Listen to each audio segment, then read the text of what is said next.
Hey y'all, so I'm ready to talk about episodes 4 through 8 of Bridgerton season 2. I really enjoyed this season. I think I liked this better than season 1. I think the character development of not only just the slow burn of Kate and Anthony, but the peripheral characters like the Featheringtons, who are not very prominent in the books. I like when we get to really see the whole world, because if we only concentrate on the Bridgertons and then not like the lives of other people, I think the world would have been really flat. So some of the things that I really enjoyed was, okay, say what you want about Portia Featherington. Yeah, she's a bit of a bully. She's not the most refined lady, but she knows how to handle her business. And at the end of the day, she was just like, I'm a mother. My girls are, we gonna be good. Bye, new Lord Featherington. So I really enjoyed that. I was like, go ahead and get it.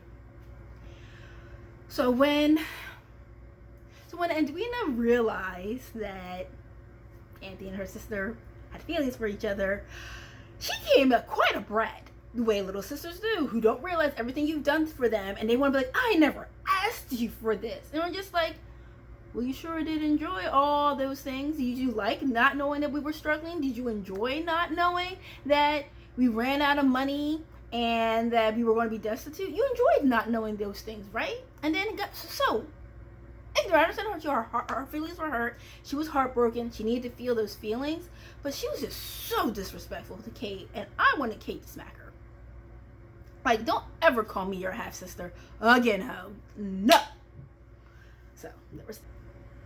And when Lady Bridgerton, Miss Violet, recognized finally that what her grief did to Anthony, and the fact that she even like spoke about it, I was just like, thank you for recognizing your son's pain, because yeah.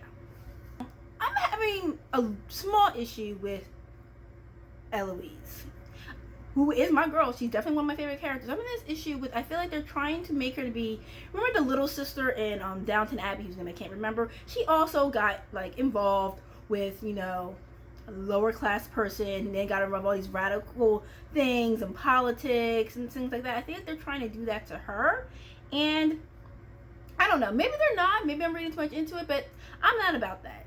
Not really. Maybe I will. Maybe depending on what they do later, but right now I'm just kind of like Colin and Benedict, and both like seeing them come more into their own characters and not just Anthony's little brothers. Like Benedict, like seeing him out doing his painting, and not just in an orgy, but actually doing his painting. What bothered me though was he getting all indignant about Anthony trying to ensure that his brother got to have the thing that he wanted. Yes, he wanted to get in his own merit, but like Eloise said to him, you don't know that you wouldn't have gotten in. Anthony just made sure that you did so you could have the thing that made you happy, and then you want to be all pissy about it. But I really hope, Eloise and Penelope, they find a way to heal their friendship, which, they have to, because they're Eloise and Penelope. They have to. And I think Eloise is smart enough to realize that Penelope had to make a choice. And that was the best choice to make to protect her friend from the queen.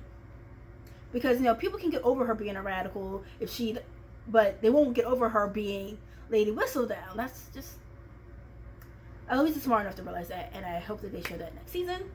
But now let's get down to the crux of it.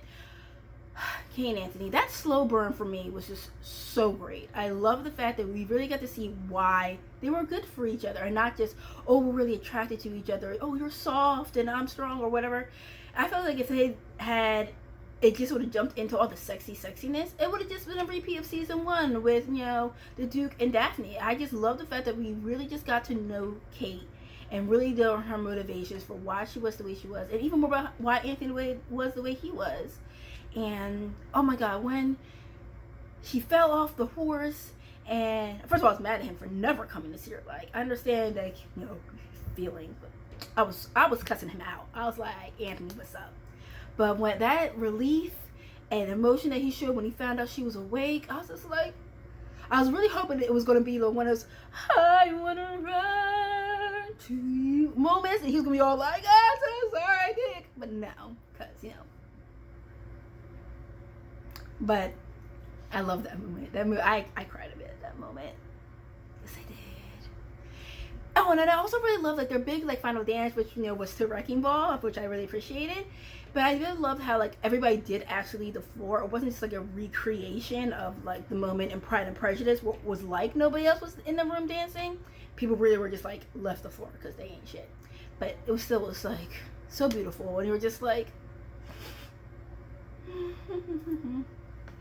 I can say though that I think my favorite moment was when Kate, Edwina, and their mother Mary were doing the, pardon if I say this incorrectly, the Hulda ritual with the turmeric rub, the pre-wedding ritual.